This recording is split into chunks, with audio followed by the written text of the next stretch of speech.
कुंती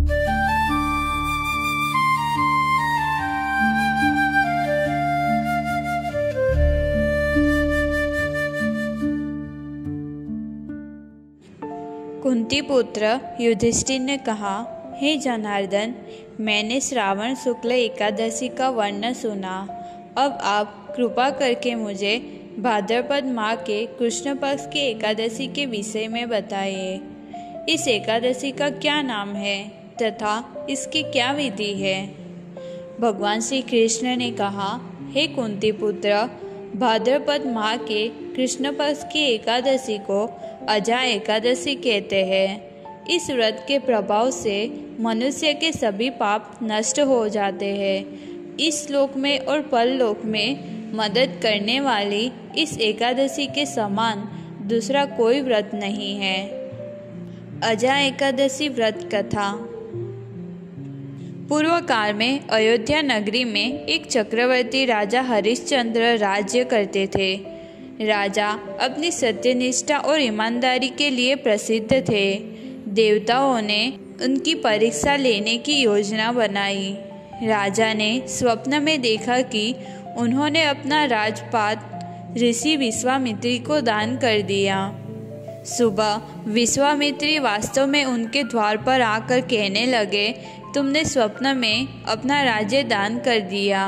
राजा ने सत्यनिष्ठ व्रत का पालन करते हुए संपूर्ण राज्य विश्वामित्री को सौंप दिया। दान के लिए दक्षिणा चुकाने हेतु राजा हरिश्चंद्र को पूर्व जन्म के कर्म फल के कारण पत्नी, बेटा एवं खुद को बेचना पड़ा। हरिश्चंद्र को एक चंडाल ने खरीद लिया जो स्मशान भूमि में लोगों के दाह संस्कार का काम करवाता था।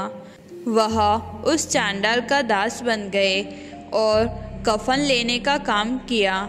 फिर भी उन्होंने इस आपत्ति के समय भी सत्य का साथ नहीं छोड़ा। जब इसी प्रकार उन्हें कई वर्ष बीत गए तो उन्हें अपने इस नीच कर्म पर बड़ा दुख हुआ और वे इससे मुक्त होने का उपाय खोजने लगे। वह सदैव इसी चिंता में लगे रहते थे कि मैं अब क्या करूं। तब एक समय उन्हें ऋषि गौतम मिले। राजा हरिश्चंद्र ने उन्हें प्रणाम किया और अपनी दुख भरी कथा सुनाने लगे। राजा हरिश्चंद्र का दुख सुनकर महर्षि गौतम ने कहा, हे राजन, भादो माह के कृष्ण पक्ष की एकादशी, जिसे अजा एकादशी कहते हैं, वह तुम करो। इस एकादशी का विधि पूर्वक व्रत तथा रात्रि को जागरण करो।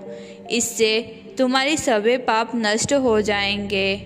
महर्षि गौतम इतना कहकर आलोप हो गए। जब अजा एकादशी आई तो राजा हरिश्चंद्र ने महर्षि के कथन अनुसार विधि पूर्वक व्रत तथा रात्रि का जागरण किया। इस व्रत के प्रभाव से राजा के सभी पाप नष्ट हो गए। उन्होंने अपने सामने ब्रह्मा, विष्णु, महेश तथा देवेंद्र आदि देवताओं को खड़ा पाया।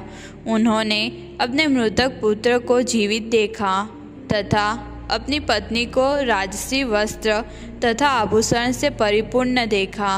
व्रत के प्रभाव से उन्हें अपना राज्य पुनः प्राप्त हो गया और अंत समय में हरिश्चंद्र अपने परिवार सहित स्वर्गलोक को गए।